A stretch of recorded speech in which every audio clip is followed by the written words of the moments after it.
Hey, everybody. It's Thursday. That means it's time. It's time for the Art Fight podcast. In this corner, my co-host, Brian Siskin. How are you today, Brian? Doing great, sir. How are you? I guess you're in the blue corner because Marlos is clearly in the red corner. Yeah. Owning the Marlos? red corner. Ding, ding, ding. Yo, what's up? What's up? How y'all doing? A contender if there ever was one. Marlos, we're glad to have you here. Marlos, this is the second time we've had you on the podcast. You got a new project you just did last week. You reached out to me and we were talking about maybe trying to get some coverage for you. We haven't had a chance to talk about this, but I have to tell you, when you're doing a vote mural and it's like less than a week before the vote is actually happening, it's hard to hurry up and get these editors to okay a story or anything, because by the time we get it done, it's going to be after the election. And by then, you know, everything might be up in flames. Who knows what's going to happen at that point? Exactly. So people have been reticent to let me cover this mural. And so I suggested, Marlos, why don't we talk about it on the Art Fight podcast? And we have you here today.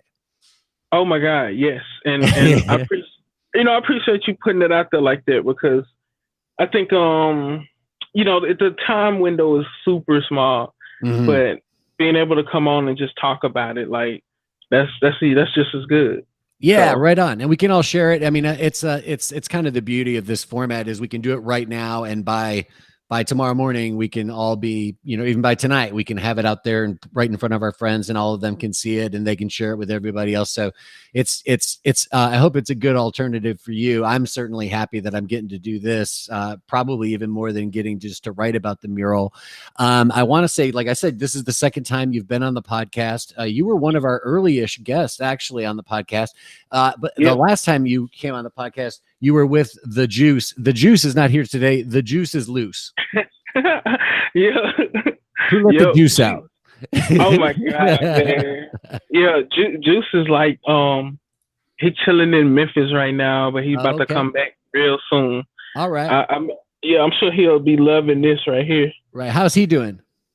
He doing good. He doing good. He had to stacking his chips up and like ready to get back to work. Get back to, because he's in the film. Right. Yeah. Yeah, and he's one of my partners on Night Shift Network. Right. Like, so when we talked about him coming back, and then we get back to it, Yeah, right on. That's cool. And it's every artist or fighter person that we're talking to nowadays, everybody's got their own story. And I was just reading a story about about how there's a new series. It don't have to be very specific about this, but you'll notice that on many streaming platforms, all of a sudden there's lots of international stuff available, like international series and things that normally wouldn't be on American Netflix, etc. And the reason for that is because they're starting to run out of content, because no one's been able to make any new series or TV shows since all this pandemic hit. So I feel for my filmmaker friends, because it's sort of like my music friends, where it's like, we want to record, but that means a whole bunch of people in a room together. We want to play shows. That's a whole bunch of people in a room together. You know what I mean? And so that's what movie making is. My thought is about that though, is that I think it's actually like, I'm watching, have you ever seen The Odyssey of Film? It's just like this incredibly long series. It's on Hulu, but it just goes through the entire history of film, right? Not Mark Cousins, right? That's The Story of Film. Are you talking about that? Or maybe that's what it is. Yeah, sorry. The story with of the Irish guy talking like this. Yes. Oh my God, dude! I saw that at the Bell Court, and it's a series that was long, a European series, and we would watch that at the Bell Court. Like, it was like a month of Saturdays and Sundays, and you'd watch like 2 episodes on Saturday, 2 episodes on Sunday, I think it was something like that. It was insane, but for a whole month, every weekend, we just spent the whole time listening to Mark Cousins talking about the history of film. Look at this man. It's like a meditation. It's the strangest thing. But what's she thinking? Who's this boy? Everything ends train. All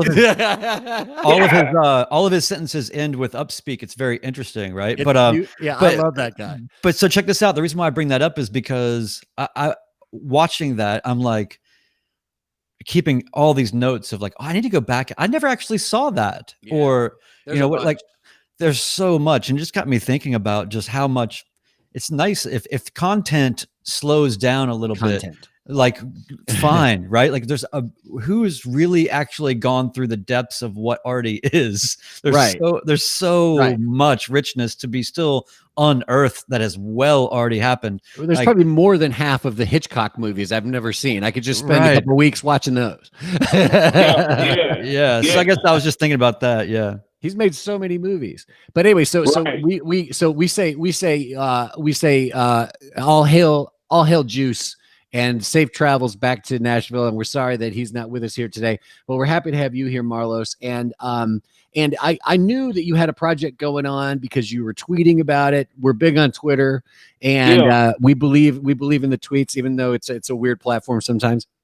But you tweeted a few weeks ago that you were going to be a part of a project with Third Man Records here in Nashville, and you were pretty excited about it. I was glad to see that tweet. I think I gave it a little love. I think I loved on it a little bit, maybe even retweeted it. That was all I knew about what you were doing. And then bam, next week or last week, I start to see all this buzz on social media about you and a crew of people doing a mural. And why don't you tell us a little bit about how that project came to be, and then we can talk a little bit about it. Okay, yeah. Wow. So let's see. It went up last week. Literally about 3 weeks ago, Jordan from Third Man contacted me. Mm-hmm. And Jordan is very cool people. You know, she's the art director at Third Man. Oh, okay. Yeah, and Jordan hit me up and was like, "Yo, we saw your work. We love it. And we have this idea, like, would you mind coming in and doing like a voting mural on the side of the building?" And I was like, "Yo, yeah." Like that's I'm like, wow, yeah, that's dope. Like, it's crazy, man. It's crazy because it's like, I think it made sense for us to get it done, you know? Mm-hmm. And she was trying to have meetings with her people, and, you know, everybody's like, just the pandemic changes everything. So everything is like day-to-day basis. And that took like a week, and finally got the okay on everything. And we decided to, because I was thinking about doing like chart, but I was like, yo, I want to try canvas. Mm-hmm. And so I had already made a design in between of us waiting on like the final green light and all that. Right on. Yeah, so that was dope. And literally last Monday, me and Jordan went and got all the supplies. And by the time we dropped it off back at my studio, I had to, the building was about to close. So we you know, I had to leave. Mm-hmm. And I was like, yo, I'm gonna get a fresh start in the morning. I could have stayed, but it's like, I'm gonna get a fresh start in the morning. So mind you, it's a 15-foot canvas. Mm-hmm. The largest canvas I've ever done in my life. Like, so what are the actual dimensions? Is it 15 feet high or 15 feet long or 15 feet all the way around? It's 15 foot long, 12 feet high. Okay, wow. Yeah, that's big. Yes. You've done some big stuff, but that's big. Yeah, that's it. And you know, so I ended up, I don't know if you remember, but in the studio at Magruder, we got a whole wing that's not used. Mm-hmm.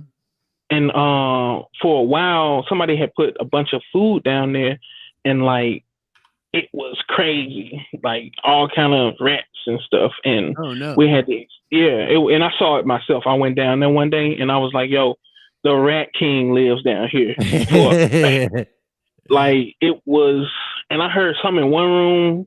It sounded so big, but dragging. I was like, I don't want to see that. Wherever it is, I'm out of here. I don't want to see that in person. But since then, we had the exterminators coming in and all types of stuff. But that was the only space large enough for me to work in that area. Yeah, so it's pretty much an empty room with desks. I remember that. I remember seeing that when I toured around there with you one time. Yeah, and some people call it the dungeon. Courtney calls it the magical wing. definitely a dungeon. But we got Courtney's funding. too optimistic. Oh yeah, she is. Yeah, if you it's go down magic. there, you like Marlos, it's a dungeon. it's a dungeon, man. Her and the baby came down there because we went and voted last week too. Her and the baby came down there for like 30 seconds, and I was like, "Yo, I just didn't feel comfortable with them down there because that's how like it's crazy." But so Tuesday I come in, lay down the base coat, so I can't do anything else after that. Right. You know, now, do you have it like just laying on the ground because it's so big and you just have to work on it on the ground? Yeah. Yep. Okay. It's on the ground. Yeah. And I'm gonna get to that too. Like, bro, one of the most brutal paintings I've ever done in my life. Like, rolling around on concrete. It was like a heavyweight fight. I'm sweating. You know what I'm saying? So back to Art Fight Podcast. You know? Like I'm literally in there fighting, and it felt great though, because it's like I had a roller brush, and that's like I felt like honestly it felt like a montage on Rocky. You know, and man. And so the first day painted the base coat, had to let it dry, come back the next day. Let me ask you a question real quick, because I this probably doesn't matter to anybody, but I am too curious about this technical stuff. What are you doing is the base coat just like a gesso, or are you putting just a paint coat? What do you put on the very surface of the canvas so that it's paintable? I'm glad you asked it. That's a good question. So what I envisioned at first, and what I envisioned was using off-white paint as the base coat, and that's because of like the element that's on one side, the flag element. I didn't want that to be like crispy white, you know what I mean? I wanted to almost resemble like a battered flag and a tethered flag in a way. So I went with an off-white and just did the whole canvas in off-white first. So that was my base coat. I'm not a painter necessarily, although I did take intro to painting at City College in Harlem. But you went to City College in Harlem? Yes, sir. Me and Nuveen were up there in November, and she did a talk there. Oh yeah. Oh, that's cool. Yeah. Let me tell you. I mean, you know, Nuveen Barwari, also a friend of the show. Well, not to get on a tangent, but City College is a very, very special place, and like it's the oldest university in New York City. It's at the top of the hill. It's atop Manhattan, and the history and the history and the culture there is unbelievable. But you know, so I took anyway. My point is, I took an intro to painting class there, and that was when I learned that there were different types of base layers that you would do based on your intention or whatever it is that you want to sort of amplify or mute, or you can, it's a mechanism for, like, I don't think that people that don't really understand painting, right, or optics don't really understand that when you're seeing a painting, you're looking through various layers or lenses of paint color variations that all sort of blend together and then are refracted sort of back at you, like the actual optics of paint, right? So like if you tell me if I'm wrong, but it's like if you paint the back of or the base layer of a canvas to be red versus white, you're going to have a very different sort of refractory quality to whatever paint you put on top of it. Does that make sense? Yeah. That makes sense. So that's part of it. Yeah, that's definitely part of it. Yeah, I just wasn't sure if like if you, for this particular project, had any particular base layer things that you were doing that you maybe either hadn't done or were special for this, this particular location. Yeah, I think with this, the initial off-white background as the base coat was one of the for me, one of the most important things. I had to make sure that color was right, and also the way that I use color blocking in this piece was a little different as far as they're in like blocks and rectangles.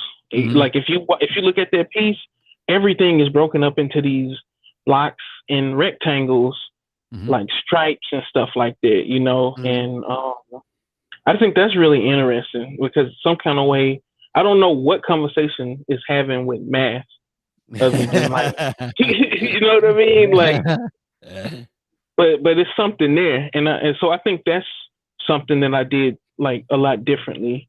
But yet in each case, all of these squares and rectangles, none of them are perfectly angled rectangles and squares either, you know. So they still got, it's almost like it's still breathing at the same time. Yeah. So does that mean that like does that mean that symmetry for you feels like confinement? Yeah, I think in a way it does. It feels, yeah, I feel like it's confinement in the sense of like, can I get personal joy out of looking at my work being confined? And I feel like I can't. Like there's so many, you know, there's so many times, honestly, when I look at a canvas with nothing on it and the different dips and plane changes in the canvas are what inspire what's next. You know, so yeah, that's very much. Oh, I will also say another thing I did a little different is I made a sketch beforehand, and I've been doing that a lot more this year. Interesting. I was going to ask you about that because you mentioned just a second ago that you had a design that you put together, you know, while Third Man was figuring out exactly what was going to happen or how it was going to happen. But I was going to ask you that, you know, is that something you normally do? And you say that's something that you've just like done more of recently, as opposed to just like, here we go, I'm making a painting, bam. You know what I mean? Yeah, that's something I've been exploring more this year, but it happened naturally. Like, I think really starting in January, because that's when everything hit the fan. Everything was starting to hit the fan in January, and like the energy was already weird. And I happened to just be in the studio, you know, fresh off of the solo show at Red Arrow, fresh back from New York. It's like, okay, let's do something. Let's show our growth and let's grow. That's what I was feeling, you know. And then I started hanging in the studio, finding old sketchbooks, and from those sketchbooks, there's a couple pieces that I pulled out, and I was like, "Yo, I've always wanted to make this as a painting. All right, here's the chance." So I started doing that from those sketches, and then I ended up making like 3 big pieces of paper, and I did about 10 mini sketches of painting ideas on each page. Yeah, right on. And then now I started knocking those out. So yeah, that's I don't know how it ended up coming like back into the practice like that, but it has, and it's kind of cool. But it's also a fight I've noticed, and for me, like I had to get away from wanting it to be exactly like the sketch. Oh, okay, yeah. You know, because it's something about it when you, with your pen, your pencil, your pen, or whatever, crayon, different things are gonna happen. But now I'm like, it's awesome to have these 2 different versions of it, I think, too. Yeah, that makes sense. I mean, it makes sense to me for somebody like you know, who's used to, you know, more like, you know, sort of just like spontaneous expressions as you're making your paintings. It makes sense that you also would, you know, even if you started with a plan, you would also find things happening as you went and feel like, oh, that wasn't what I intended, but I like it, or I'm going to do this now. And all of a sudden now you're veering away from the plan, but it doesn't really matter because the plan helped you start it. And now you're doing the new thing you're actually doing. Yeah. Yeah. Yeah, that's rad. What was the what did you remind me of talking about the earlier part of this year, that one of the last art events that I was actually at in person was a benefit that we did at Tournament Studios for Magruder. Magruder is a family resource center in the North Nashville neighborhood where you are in charge of. Is this right? Are you in charge of the artist residency program there? Is that correct? Yeah, me and Courtney Adair You Johnson. and Courtney Adair Johnson, yeah. Yep. And you got, go ahead, I'll let you talk. No, you go ahead. Go ahead. And that's, I just wanted to make sure that people know that when we're talking about your studio and this building that you're in, that's what that is. That's this family resource center where there's a number of different agencies and stuff that are, just there to serve the community. And then you and Courtney started this arts program there as well. Oh my God. Yeah, we did that, man. And like, it's been amazing, amazing energy and love from like the community, and all over, man. Like some of the people who have came through those doors to like visit us there, it's crazy. It's like, dude, it's crazy. And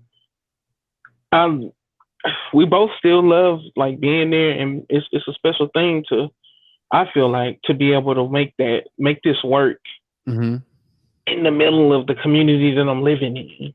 Yeah, that's rad. That's freaking irreplaceable. And is that Magruder building? Is that an old school building? Yeah, it was John Early back in the day. Okay, yeah, it's really a rad building, man. I really like the vibe in that place. It feels like it feels like a school. It feels like you're in this sort of academic space, but it's also, like you guys have shown. I mean, there's room there that you can just sort of make your own, and you've got a rad studio there and plenty of room to spread your stuff out. Even a canvas that big, you found a space for it, to work on. And I think it's a really cool project that you guys do. And then you guys also work with young people and teach them about art and teach them about social practice art. Is that correct? Yeah, we definitely do. Tell our listeners who don't, even some of our art listeners probably don't know what social practice art actually is. And certainly a lot of people who are here from our fight audience don't know what we're talking about. So tell us a little bit about what is social practice art. Man, social practice art. That's a big question. Yeah, I know, right? It's so many things, but I think it's for me, it's connecting with community, hearing community stories, sharing stories, setting up opportunities for these stories to be shared amongst each other. I think it's acknowledging obstacles and disparages, and also trying to help like find ways to rectify these situations and like change these courses, the negative courses, but also identify the positive courses of how we make positive changes. That's what I think it is. Yeah, right on. I think that's a great answer, and I think that's like an insider's answer, and I appreciate that more than the regular sort of academic sort of textbook answers that you usually get. I mean, I appreciate what you're saying, and I want people to also understand. If you guys saw the last episode when we were talking to Sam Dunson, we talked a lot about North Nashville. North Nashville is in many ways the most important community in our community, because it's where the Stieglitz collection is, the best art collection in Nashville, which is at Fisk University, TSU, Meharry. All of these places are historically Black colleges and universities, and those HBCUs really are the core of what make up that whole neighborhood. That neighborhood's there because those places are there. So when you're talking about North Nashville, it's an academic community, it's an artistic community, and it's a historically Black community. And the idea that you guys have found a way to put that arts program in Magruder and focus it on that community, for that community, in that community, it only makes sense. And it's like, to me, it's like another great addition to the arts legacy of that place. Yeah, and I appreciate that, man. I really do. I appreciate you acknowledging that and seeing that. And I agree. It's I can feel that it's like like some historic stuff, you know? Mm-hmm. Like it's just a beautiful thing, man. And being able to be involved in that. And I think you came to my film screening that time, didn't you? I think so. Yeah.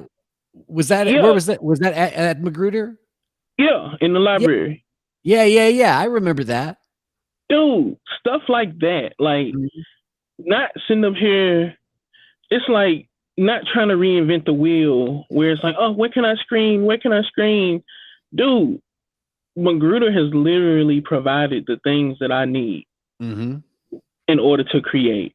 And in turn, I would hope that I provide things that they need, which, I make sure I'm around and I help out when it's time to like help out. And I help run the front desk sometimes if somebody on break or, somebody not there. We all like take care of each other there. So it's a beautiful thing. It's kind of like ultimately you're trying to get at, you're kind of describing the stuff of what, when people say community engagement, that's sort of glossing over so much, right? Like, but it seems like what you're describing is this real, it's an articulate way of looking at it, because it's basically saying that there's all this energy and wherewithal to be engaged with the community. But how do you do that? You have to be you have to be in a place where you're telling the stories and you're amplifying stories, and you're also uniquely trying to like focus that beam in different areas. You're getting people to engage with the material things that are that community, and then the vehicle ultimately is expression to sort of get that stuff to be sort of like put out into the sort of ether of the community in this way where it kind of starts to just be this sort of critical mass over time. And then there's like a consciousness that comes from that. I don't know. So like, I feel like that what you're articulating to me is like, it's really just highlighting the importance of expression inside the sort of idea of community engagement. Yes. And I love the way that you frame that. Like, yes. It's like that engagement is, oh my God, like going through and locating artists within the community, like people who live there, who never really had a chance or even knew where to begin to express themselves, and to be able to like help provide those opportunities. Man, it's beautiful. And it's like the best, I guess the best payback, for me. It's like, man, that's currency to me. That's being paid, because it's like being paid in your soul, Yeah, I think that's great, man. And I think, again, back to our, talking with Sam last week, it just underlines this idea, but it really feels like, no matter what kind of creative pursuit you're involved in, some of our peers, are professors at university. Some of our peers teach high school kids, some people do it in a more formal way, but I think all of us ultimately, in one way or another, find a way, just because it's just the nature of the beast in a way. But it's like everybody sort of finds a way at some point or another to sort of turn around and say, hey, you're kind of lost over here. Like, this is how you do it. You go this way. You know what I mean? Now go that way. Now do this. Bam. Now you're on your way. You know what I mean? And it's like, there's, whether it's as a mentor or, somebody doing, community art projects where you're opening opportunities for, just anyone in the community to be a part of a creative thing. Or even doing like what we would call creative placemaking, where you would work with people in the community to put art into a community that normally isn't considered to be a cultural space. I think all of that stuff, which of course you're involved in all those things. It's a way, it's rather like what many artists do as formal teachers in some way, but you're just doing it sort of on a broader scale for shorter bursts of time, and even the voter mural project in its own way, even though it's really something you did, you painted it, but it's something that's in the community to talk to the community. Yes. Yeah. In this case, the Yeah. South Nashville community, Pie Town. Yep. Yep, exactly. Yeah. And you know, being able to do that, it inspired me because it's like I kind of see it as one of them MTV Rock the Vote type things. It's like, That's cool. yo, this is super current. You know what I mean? And like super important, man. And my cousin actually came down to Nashville the other day. He's a truck driver, and like he called me and was like, "Yo, come holler at me." So I went over there to his truck, hollered at him, and he was just like, "Oh, what do any of these people ever do for you, for us? And like, what do they do for America? What did Obama do? What did Trump do? Why vote?" And I'm just like, "Oh, why not vote?" You know, like, so you're just gonna let everything, like your voice, and I think about the people from the past who have literally died and been beaten and been all kind of other things just to have the right to vote and have some say over their life. And I don't want to let them go out in vain like that. Yeah, even if you see that as people grasping at straws for representation, that's they were willing to die to have the vague chance of representation. You know what I mean? Like, so it's like, I really do think that it's something that you have to ponder that, because this is also, for whatever reason, especially now, I really feel like people think that these things were a long time ago in this distant, separate past, and it's just not that long ago. No, it's not. It's wild. My homeboy was just telling me the other day, he was like, "Yo, do you realize Hitler was just like, what, 80 years ago or something like that?" I don't know. It was like, there's people still alive talking about how that sucked. Yeah, it's true. Yeah, it's true. Yeah. I have a friend who's German, and she would tell me, we know the people on Twitter always complaining about like how tough their Thanksgiving is because they've got to deal with their political relatives on either side of the screen. Did we lose Marlos? No. Oh, there he is. Okay. Yeah, we have more of him than ever now. So you've got your relative, whatever side of the political aisle you're on, you got to get together with those relatives at Thanksgiving and deal with them, And this girl that I know was telling me that in Germany it's particularly bad because there's like literally still people alive who are from the World War II era who were Germans, you know what I mean? And a lot of those people still feel the way they used to feel, and it's intense, man. And it's a real testimony again to like how present that stuff still is. You know what I mean? That's like that's not old history. You know what I mean? My father was born during World War II. You know what I mean? That's how young that is. I was still weirded out that I was born during the Vietnam War. I know. Yeah, me too. It's weird. I cannot tell if I just grew up, our Generation X grew up seeing so much of the Vietnam War in our pop media for the rest of our lives. I can't tell if it's just that or if I actually have memories of being a little kid watching the news and seeing helicopters and soldiers. I think I did, but I certainly grew up with it after that because it went on. I mean, what we got was like 75, I think, is the fall of Saigon or something like that. So I was 5 years old, you know what I mean? So I was definitely old enough to remember some of that stuff, you know what I mean? That's why I got this 1,000-yard stare from watching the 6 o'clock news when I was 5. That'll do it to you. Yeah, Marlos, how are you staying sane right now? What's making you the happiest and most even feeling as a human being right now? I think the fact that I'm still able to create and watching my friends and other people able to create, still being involved and like in communities, like we're all a community, so this right here is basically us breaking bread together, as a community. So these type of things, playing video games. Me and my roommate we're on the PlayStation 4. Oh, right on. Call of Duty, we playing that a lot. Making music. Huh? You got that UFC game? No, should I get it? Get that UFC game and we can fight each other. All right, I'm gonna get it. I'm definitely gonna get that, man. They got Silva on there? They got what? Do they have Anderson Silva on there? Oh yeah, they got Anderson Silva on there. They also have they don't have Deontay Wilder, unfortunately, but they've got Joshua and also the big Irish dude are both on there. Like the boxers are both on there.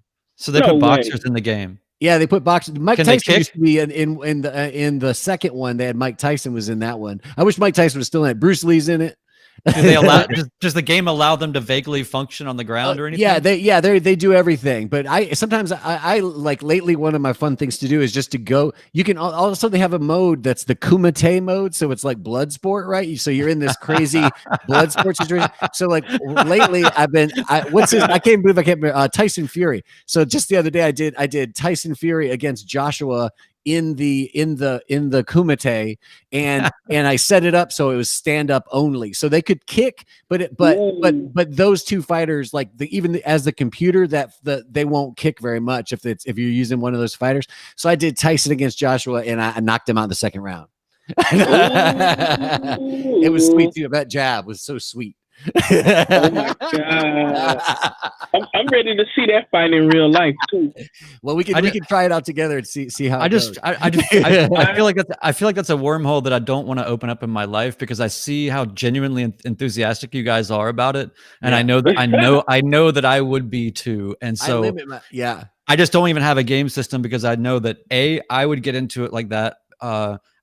B, my wife would definitely get into it and then be competitive with me about it. And it would be like a source of contention, probably, right? That's the only UFC. I'm sorry, good. Oh, no, I was just going to say, and then I know finally that there'd be some weird sad point in about a year, 2 years into it, where I'm like fuming at a 15-year-old kid online that I'm competing with or whatever. And it's like, okay, I did the whole montage of what my gaming future looks like, and I'm just walking it back. Yeah, walking it back. The UFC game is literally the only game that I play, and I basically limit it to like after all my work is done, before it's time to make dinner, I'll whip it on and play a game or two, and then I'll make dinner. So that's about it. I'm able to keep it under control.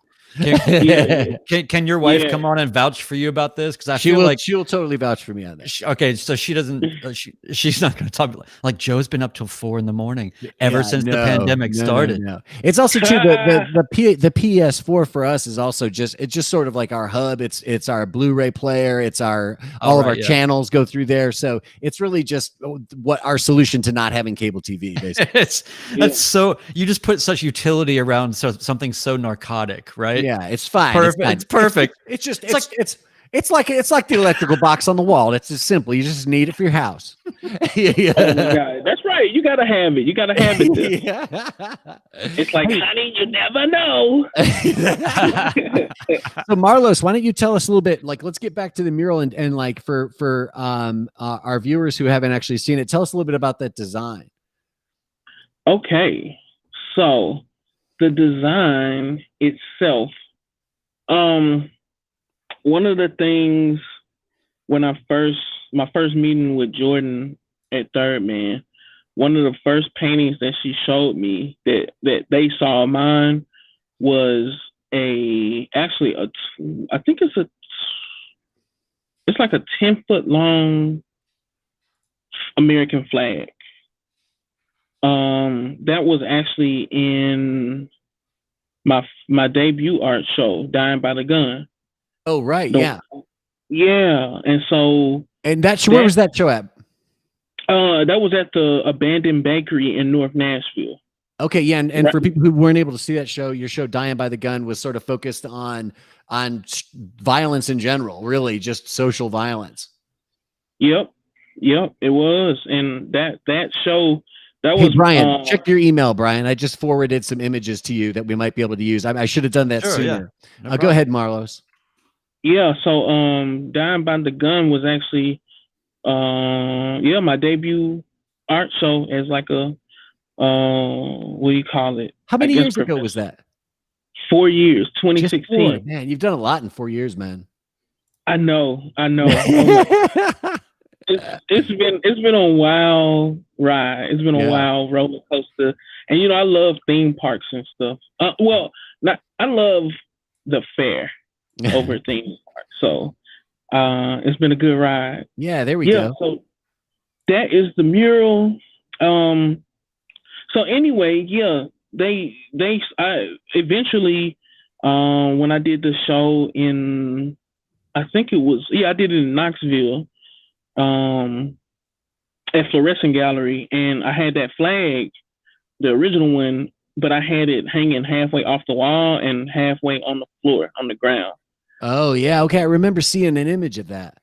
Yeah, and so that kind of inspired the flag on this, and I'm like, I got a friend that was like, why'd you put the flag? It feels patriotic, and I'm like, no, I think that's just what's at hand right now. Like, I like it. I think it's good that you had it on there. And I honestly, it drives me crazy when people let one ideology or another like take over a symbol. It's like, just because like, people, conservatives on the right might want to wave that flag all the time, it doesn't mean that people who don't agree with that shouldn't like also wave the flag for their own reasons. Like, why would you just let go of that symbol and let somebody else have it? You know what I mean? I think that's dumb. Yeah, definitely. Yeah. And I appreciate that perspective, but yeah, it's like, so I'm not supposed to do that? I agree with you. I never once, when I saw you at that mural, I didn't for 1 second think, why is that flag on there? I think that's idiotic, man. Sorry. I mean, maybe some smart people said that, but I just really, like I said, symbols are important and symbols are powerful, and you should never just let somebody else take a symbol. Fuck that. Take it back. You're damn right. Joe's fired up right now. Joe, you are fired up right now. I love this. I like this. I'm like, dang. Joe on fucking fire right now, man. That coffee's kicking in. That's so real though, because it's like, this is a lot of what's going on in our life, and it's gonna bring us to these positive points in the future that we're looking for and fighting for, is reclaiming shit that people have taken over in ways that don't necessarily benefit us all and benefit peace and prosperity, So I'm like, hell yeah, I'm putting that flag on there, because also I put the flag on there in a way of like questioning what's behind the flag and how we feel about the flag and what's our relationship to the flag and to the country right now. Mm-hmm. So that's what that flag actually stands for too on this particular piece. It's like, yes, we're here. We're in America. It's labeled as land of the free and all that. But where is America right now? Which is, if we look back at that picture, if you notice, there's no stars in the blue portion. Oh yeah. And so I think also thinking about it as if I'm like in school or, like in elementary, my mind just went back there. And I was like, what's one thing that we get in like grade school? Stars for being good. Mm-hmm. Or you get nothing for being bad. Yeah. So I'm like, at this point right now, a week before the election, America has not been good. No stars. No stars. No stars. We can earn stars. Yeah, we can earn some stars, but it's no stars right now. But it also leaves room for it to earn stars possibly one day. But so that's what the flag was about. On the other side is a figure I actually been playing with lately. For a minute, because it was in my show at the YMP show at Track 1, and that's the idea of a Statue of Liberty, but depicted as like a person of color. Mm-hmm.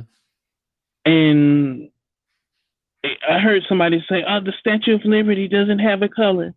Well, the one that we see, like, it does have a color, but Yeah, it's green, but you know, as we know, like there was another statue monument that was presented to America first, and they like sent it back and didn't want it, but it was a depiction of a black woman. So I think again, this is tell me like about that history. Tell me about that. I don't think I'm aware of that story. Yeah. Hold on 1 second. Okay. Look at this view we got here. This is like some surrealism going on. The instant surrealism from Marlos. Yeah, look at the angle of this door. Your audio people, sorry for this. Boop, boop, boop, It's very disturbing camera angle. Wanted to give y'all a look into, this is my mind on psychedelics. So, I like it, man. Yeah. So, but you know, yeah. So, yeah, there was earlier designs of this statue as a woman of color, and like for whatever reason, it didn't pass through. But so that was like France actually came up with a different statue, and America said no, thank you, and then they said, well, what about this one? And then we said, all right, yeah, bring it. Yeah, that's the word. Yep. I never heard this. That was so shitty. When somebody says, hey, we want to give you a giant statue, you should just say, yes, thank you. I know, right? But that's definitely what I heard. And and then it was that, and then it's also the idea of with all, you know, the Statue of Liberty, what are all the liberties for? Who are they for? Mm-hmm. Up to this point, you know, and that's acknowledging that all these liberties haven't been equal. Mm-hmm. So I think that's me also saying, yo, let's talk about that and let's correct that. Mm-hmm. Let's actually, because I mean, they, you know, America could be great. Mm-hmm. It could be great, but until we get over these imbalances, like mm-hmm. It can't be great. Yeah. It seems like we've got the right ideas, and in many ways we've got a lot of supporting documents that point to those things. And then when the actual practice happens, it doesn't work out right. You know what I mean? It doesn't actually come together where everyone's treated equally, which is what we're supposed to be doing, you know? And that's just the beginning of it. Yeah. And one of the most beautiful things is being able to, like, and sometimes heartbreaking, but being able to just go off of people's actions. Mm-hmm. You know, and like when they're gonna show you who they are and what they stand for. Mm-hmm. And yeah, so I choose that over the rest as far as being like, oh, this is only for these people, or you know what I'm saying? Like, right, yeah, you know, man. What about on the mural? There's like three like little faces at the bottom of the mural. What are those about? I think those represent like all of us. I like those little characters, man. They're cool. Thank you. Yeah, I think that all of us.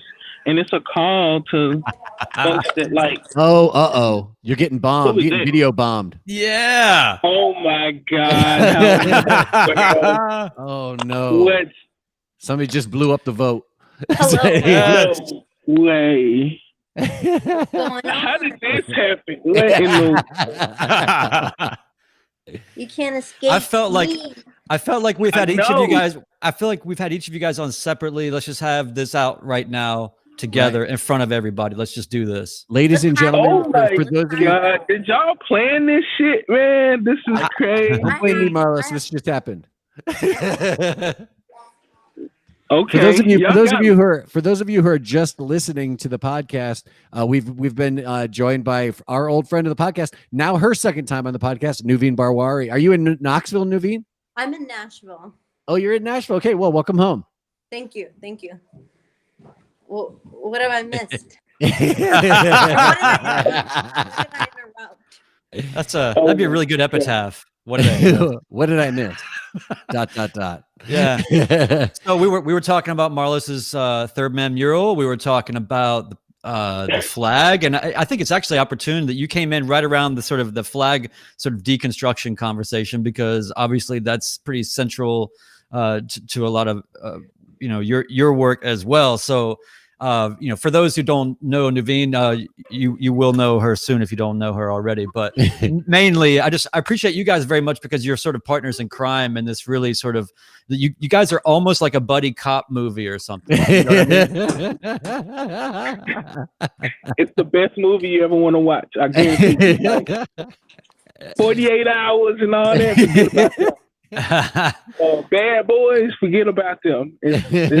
So tell the audience how you guys first ran into each other, just so we understand why you guys are this sort of dynamic duo. Where did it start?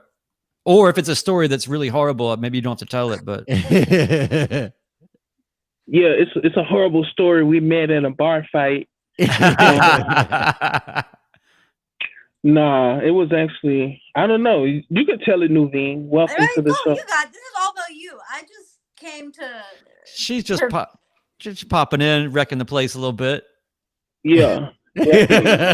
I like it. But y'all good, man. Y'all good. Y'all got me. But oh, he's rattled right now. He's rattled. Yeah. We got him on the ropes. He's mad. He's mad. You know what the deal is? He's mad that I sold the painting that he gave my parents. He gave my parents a painting one day when he came over for barbecue, and he like specifically told my parents, like, this is for y'all. Don't make sure Nuveen does not take it. She's gonna sell it. And that's what I did. I sold a Marlos E'van, and I shipped it to Nebraska, and then the collector in Nebraska said that. Y'all see what I go through with her, man? Marlos, Like, you're who famous does in Nebraska. this? You're famous in Nebraska, bro. No, but listen, this collector said that they're gonna flip it and sell it to someone in Den Haag, Netherlands, in Holland. Marlos. Oh my God! And guess who get to keep the money? Okay, but look, I feel like we walked past like some critical. I have a lot of questions. Okay, so let's back it up a little bit here. She went right past a lot of things. Okay, all right. Okay, let's start at the beginning here. I just want to make sure I'm hearing this right. You guys have a beef because Marlos, you made a painting for her parents. This, right? Like this endearing soul gift. A beautiful painting for Nuveen's wonderful parents who I've met twice, who are wonderful people. I would give them a painting. And then exactly. If Nuveen wouldn't sell it. She wasted, and then she wasted no time. She took it and sold it and kept the money. Yeah. And that's not everything. Hey, guess what? That's not everything. Like, I also brought. Hold on 1 second. I don't know what just happened. My thing trying to do something weird. You look good on our end. Hey, you got to make your case right now. You got to make your case right now. So anyway, I also brought her mom a piece of fabric. Oh yeah. Next thing I know, when Nuveen does the installation at Coop, the fabric on the wall. Yeah. What? She's using the fabric as a piece of art.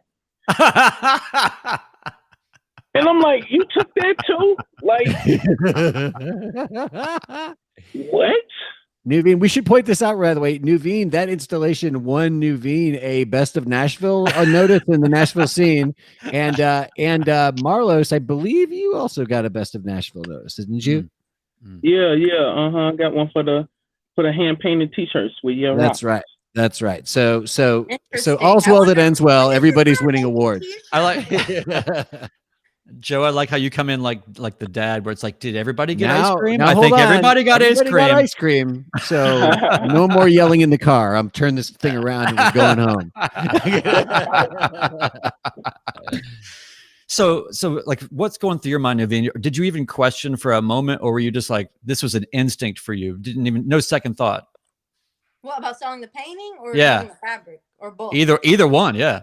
Yeah, it was just like the second he pulled that painting out, I was like, oh, I'm gonna make thousands off of this. Like I can, like I was like, this is gonna be great. And my parents, Ruthless. I'm not gonna lie though, like the first 2 weeks they had it, they were like keeping it from me, and they kept on saying like, where is it? I'm like, don't worry, it's in the hallway, it's upstairs, it's in the hallway. And they kept on and then Were they worried? Did they know you were going to take it? Yeah, because he warned them. Yeah. I told them straight up. I was like, yo, please don't let her get her hands on none of these. Like, I made this just for y'all. I know what she gonna try to do. Please don't let her do it. And I looked at both her sisters too, and I was like, yo, please don't let her do this. And everybody was like, yes, yeah, we'll make sure. And then next thing I know, I sold the painting. What? That's wild. But, I love having famous friends who make expensive paintings, you know? Like it's just great.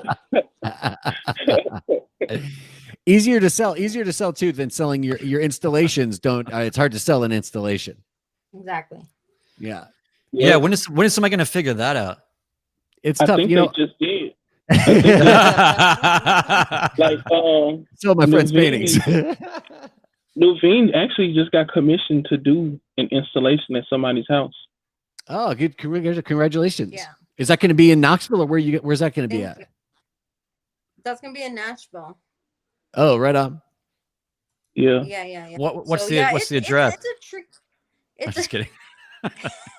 It's a tricky dynamic. I think more and more, because like these installations that I do is like there's pieces. So maybe I think I'm starting to like work around the idea of like, okay, you can't buy the whole installation, but you can get pieces from this installation, right? I think that's a good idea.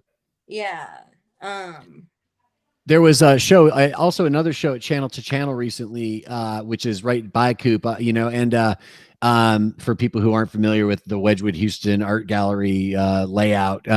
But there was a show that two women just did there. I just wrote a review about it, but there was a particular part of that show where they had basically an installation laid out like a meat section at a grocery store.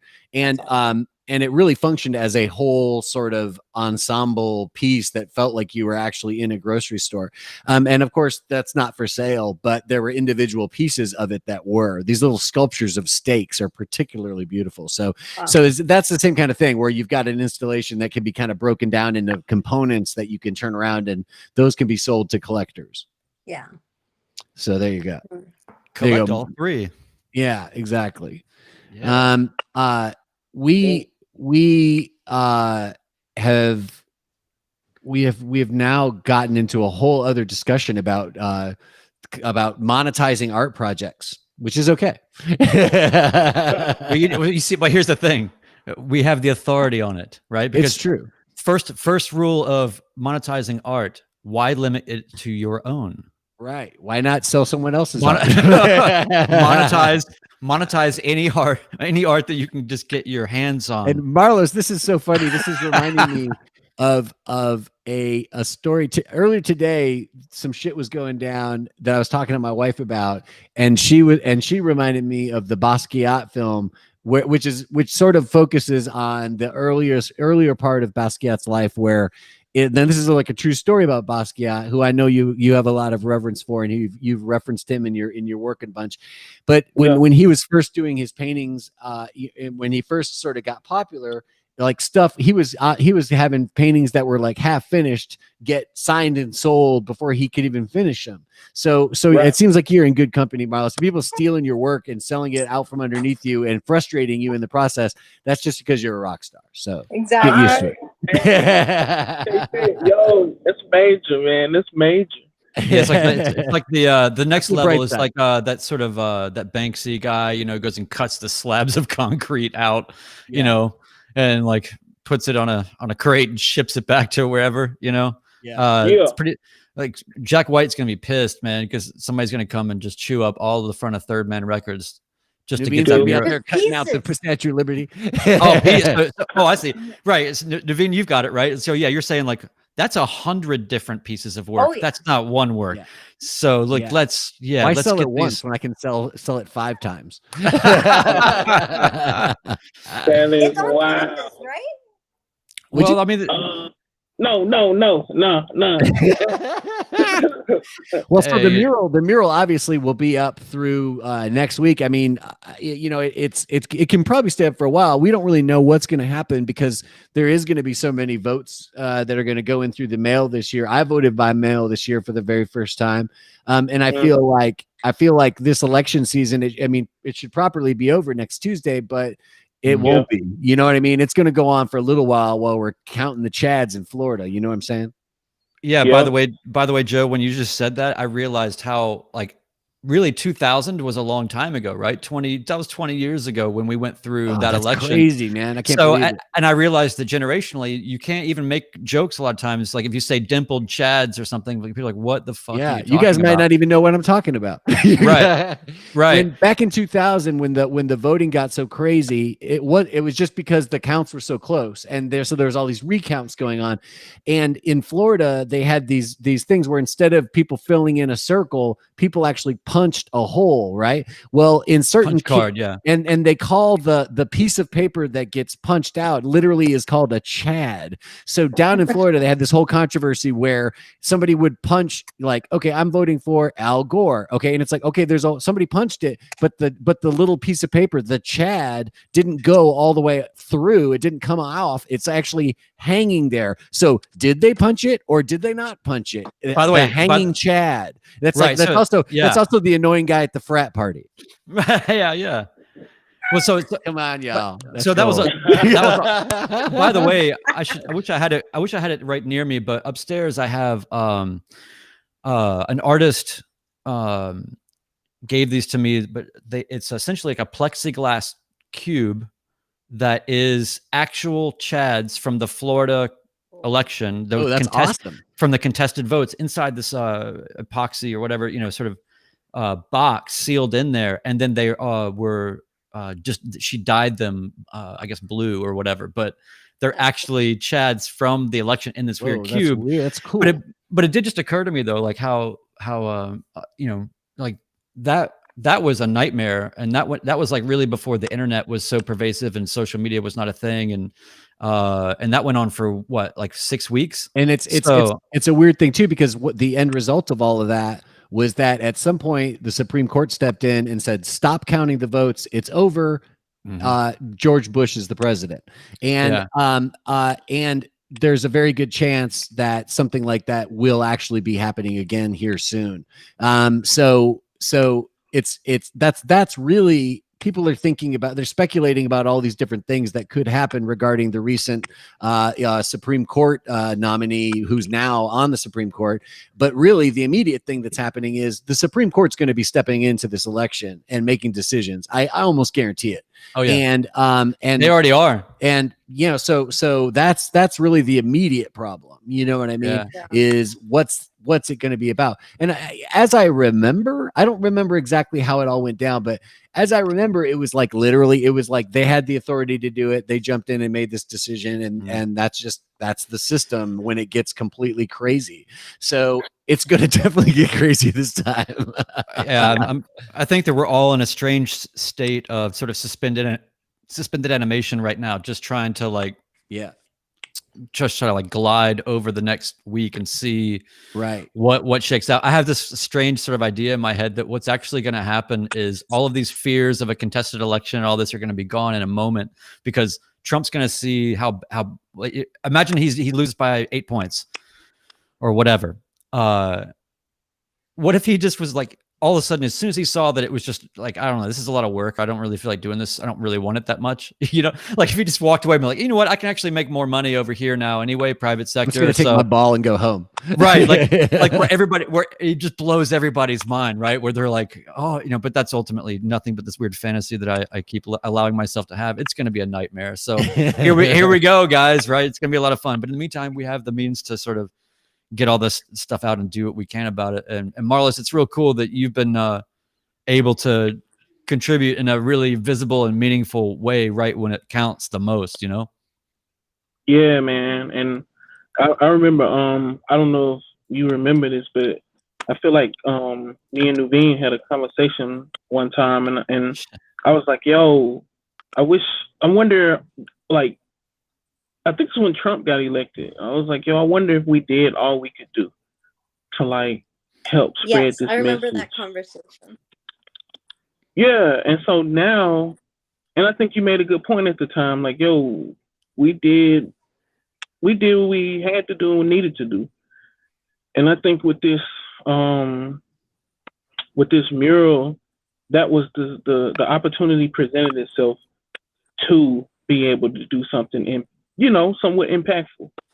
And I think that's why also I think it's a really important piece just for me to be able to put that out there. It's so and make a contribution, you know. Man, it's great. So hey, real quick, guys, we gotta wrap this up, but I want to make sure that any proper shout outs of current projects, or Nuveen, if you got any ways you're whatever cons you're running in your game, you know. If you wanna, I'm just trying to collect as many Marlos E'van. I'm telling you, y'all. I don't know if y'all saw my one of my latest tweets, but I'm actually, if anybody knows a good lawyer, let me talk to them, because I gotta be able to block this from happening again. Hey, Marlos, you I saw a roster list for the Mutual Aid Society benefit show that's coming up at Red Arrow, and I saw your name on there. You want to talk a little bit about that? Oh yeah. So some people I know that are involved with that project, they hit me up and were like, yo, we got this mutual aid benefit that we're trying to do that benefits, it's like kind of like its own stimulus type situation. And I was like, yo, I would love to contribute to that. So I'm gonna have a couple works on paper available, I guess, for auction. I think they're doing an auction maybe. Yeah, they're doing an auction. I'm actually having to look it up myself. Isn't this just like you're in an art show and both of us are like, I don't know when it is. So the Salt Weekly is a zine that's put together by John Sewell and Daniel Pujol, and there's some other folks involved in that. People who are involved with the packing plant building in the Wedgwood Houston neighborhood, and they have tried to organize a mutual aid society, which is just a way for the community to sort of pool some resources together, so that when people who don't have money or food or clothes and things like this, so there's things available. Basically, it's just a good socialist tool to use to organize together to make sure that your neighbors are taken care of. So they wanted to get this started back in March, but obviously everything got crazy and they haven't been able to sort of do a proper benefit the way they've wanted to. But we are going to have a benefit, and it's going to be at Red Arrow Gallery on the 14th of November. So it'll be a couple weeks from now, and Marlos is in it. I'm in it. There's a whole host of it's a really fucking rad lineup that's in the show. I'm not going to name everybody, but you'll be seeing some news about it soon. But I was excited earlier because I got the press release from Lauren earlier today, and I didn't know who else was going to be in it. She had asked me if I would put a piece in it a couple weeks ago, and she hit me up on Instagram today and said, "Hey, I just emailed you the press release," and I was like, "Oh damn, this is a fucking rock and roll show! Like, it's a bunch of good people in it," and I'm not surprised. It's a very good cause.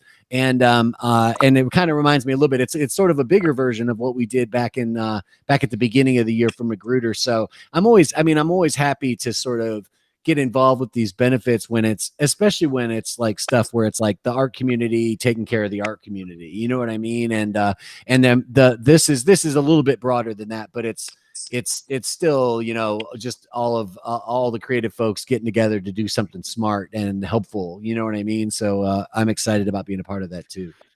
Oh yeah, definitely. Hey Marlos, did we blow your mind with the Nuveen surprise? Yeah, man. Y'all got like that was actually a really good one, because That's the last thing I expected today. I hope you'll come back on the show, Marlos. And I just want you to know this was all Brian's idea. I didn't know anything about this. It's so good. Thank you for letting me know. And awesome. you know, like it, I can't even be mad. I can't even be mad. Like, You know, So if we need to go ahead and redo Best of Nashville, and let's throw this on there for Best Surprise of the Year. So, Best podcast surprise. yeah, that was a really good one, and I appreciate y'all inviting me back and all of that. You know, it's been a crazy couple weeks. Like, it's been wild, and I don't even know. I guess looking forward to finishing out the year strong. I really want to go somewhere. I don't know where to go though, and I really don't. The feeling of wanderlust is intense right now. It's unmanageable, really. I've been contemplating some pretty ridiculous things. I'm like, I can't afford it. Like, you can't have an RV for a month. Yeah, you're like, you know, but I might, you know. Anyway, so yeah, that sounds fun. I know it's not cheap, but yeah. I did an RV trip earlier this summer for work, for a drone project, and it was we didn't have to deal with anybody the whole time anywhere we went for anything. We were just self-contained little bubble on the road, and we were gone for a week and a half and never had any problem. And we stayed in state parks, and you just kind of hang out. It was amazing, man. I'm all like, there's moments like, you know, Joe, you might be able to attest to this, but there's like little, like in the same way that like maybe a woman has a moment in her life where something maternal instinct kind of draws upon her and she starts to realize perhaps maybe she wants to have a child. For a middle-aged white, for a middle-aged white male, it's like, should we get an RV? I haven't thought of the RV thing yet, but I wish, I mean, this would be a time of year. Our family is spread all over the place. So this time of year is the time of year when we would normally be traveling, whether we wanted to or not, because we had to get to see everybody, because it's the holidays are coming up, and you know, we got to go up to Michigan and go out west and things like that. So this is normally a time of year when we'd be seeing everybody, and we're definitely a little bummed that, you know, all that stuff's pretty much on hold for now. So it's also too, I mean, we're dealing with, we have elderly parents and stuff, and it's like, you know, I don't want to be dragging viruses into the house at Christmas. Don't want to be that guy. You don't want to be that guy. So, by the way, quick little side note. I want to wrap this up, but Nick Newell tested positive for COVID today, and it's out of his fight tonight. Oh, okay, Imagine training for a fight for 3 months, and then you have 2 negative tests, then you have a positive test, and you can't fight. There's a big Bellator fight tonight, guys. I don't know how much you guys follow Bellator MMA, but big fight coming up. Get on it. Big fight tonight. But anyway, hey, thank you guys so much. Lima.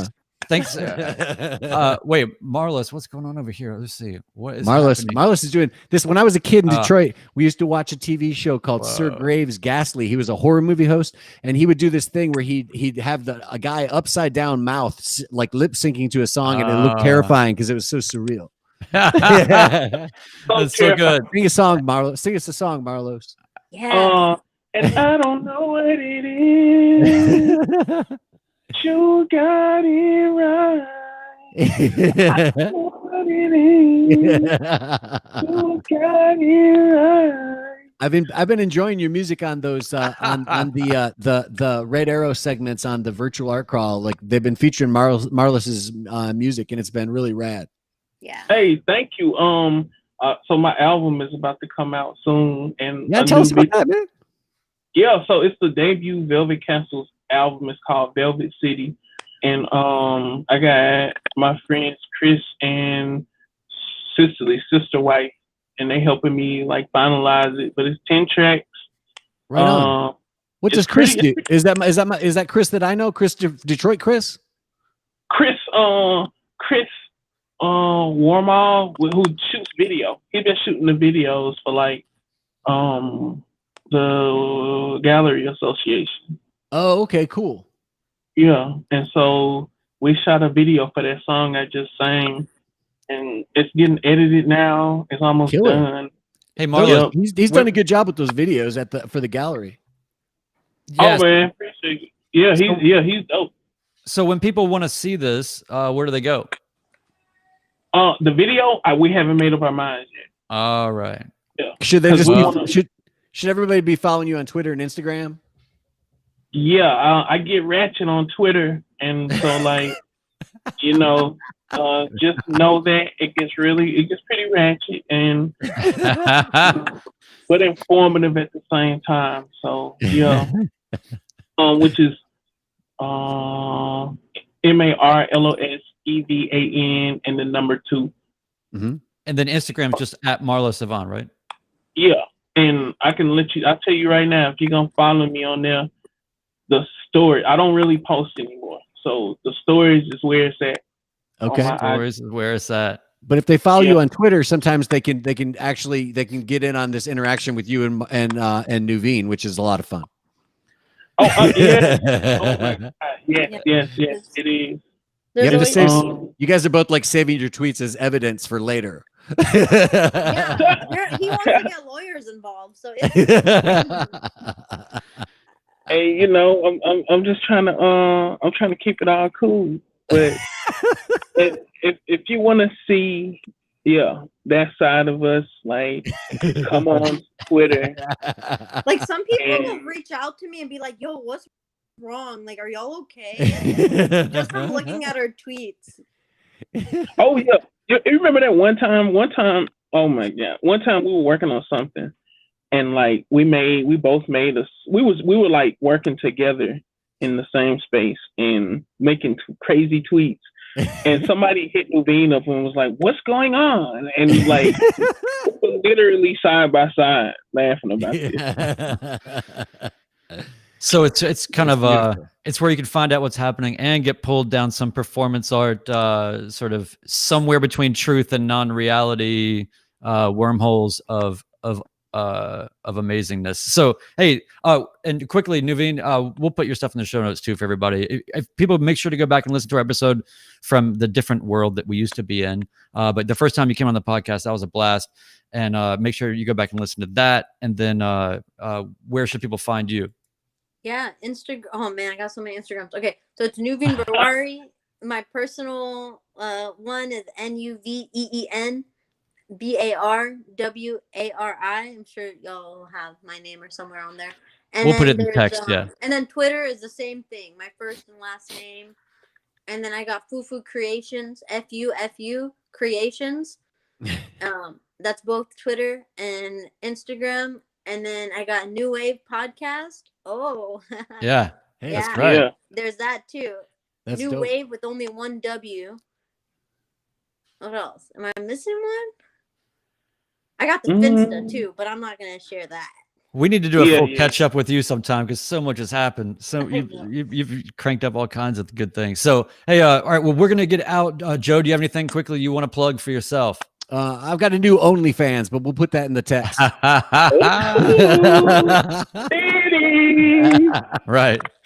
Right. Don't ask and you shall receive. Yeah.